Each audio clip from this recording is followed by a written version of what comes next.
Good morning, children. Good morning,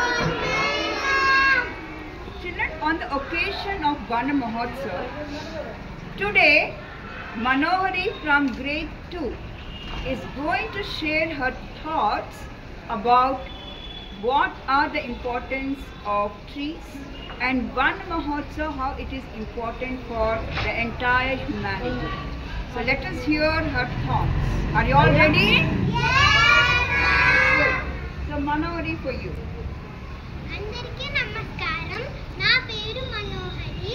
నేను kids land స్కూల్లో 2వ తరగతిలో చదువుతున్నాను. ఇవాళ వన మహోత్సవము. వృక్షో రక్షతి రక్షితః అంటే మనము చెట్లని కాపాడితే అవి మనని కాపాడతాయి. మనము చెట్లని నరికితే అది క్షామం.